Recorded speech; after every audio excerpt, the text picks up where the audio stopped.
Sama kayo mga viewers, punta na tayo sa One Villa Resort sa Barangay Tulungatong. Tara na po!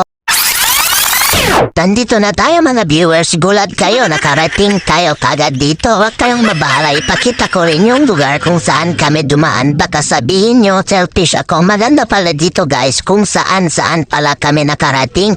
Tago pala itong resort. I've been married long.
Three weeks later, many months later.